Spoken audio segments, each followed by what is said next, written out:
Quem está por detrás desses outros pregadores? Não era aquele que havia chamado eles no início, através de Paulo. E aqui, né, Paulo só não está dizendo, mas certamente está implícito que não é Deus, podendo ser Satanás. Podendo ser Satanás, podendo ser obra maligna. Essa persuasão não vem daquele que o chamou.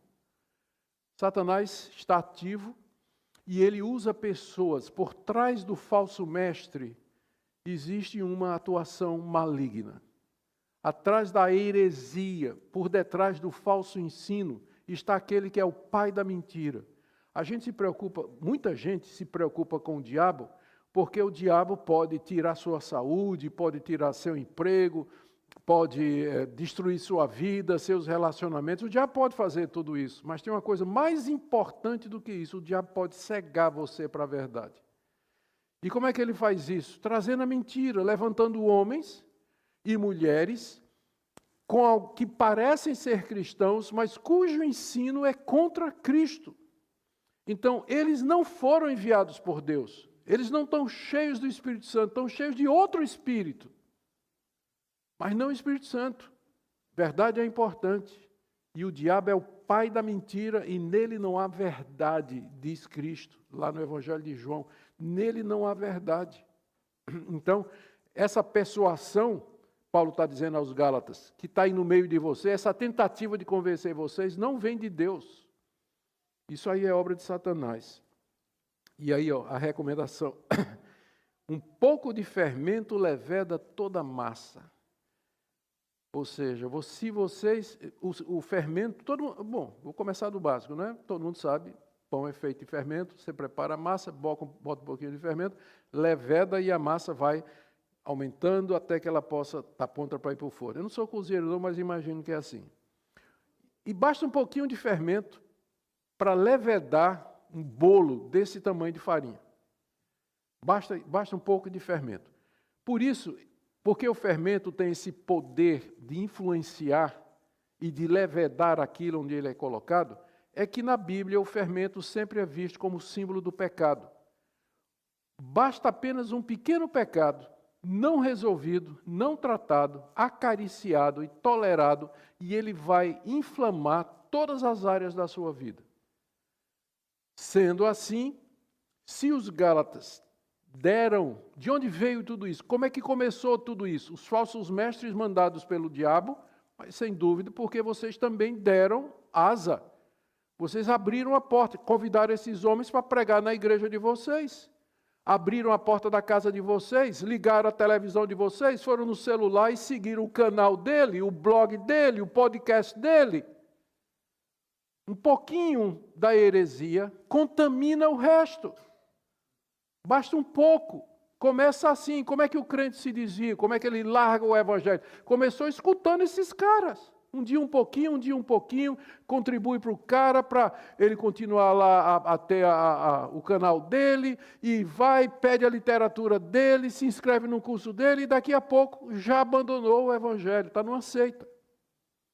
Pouco de fermento leveda toda a massa. Por isso que Paulo está furioso aqui nessa carta. Está furioso contra os Gálatas, porque é verdade que o falso profeta estava lá e o diabo estava agindo através dele. Mas os Gálatas também abriram a porta. Abriram a porta. Um pouco de fermento leveda toda a massa. Mas Paulo é incorrigível. Olha o verso 10. Tenham confiança no Senhor, de que vocês não mudarão a sua forma de pensar.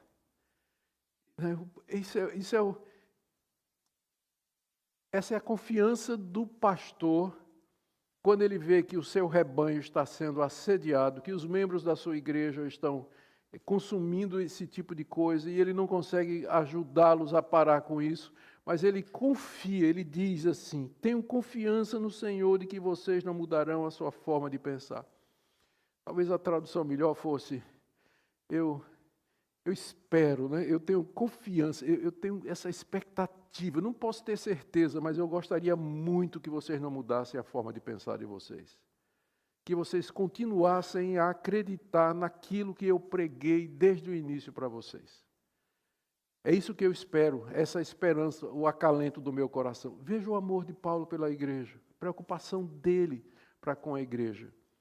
E veja como é importante a verdade, gente. Doutrina, hoje em dia a doutrina é desprezado, como se fosse uma coisa que esfria a pessoa. Não teve um missionário com um coração mais ardente do que o apóstolo Paulo.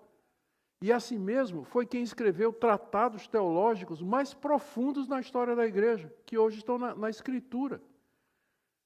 Se o coração não está aquecido pelo Espírito Santo,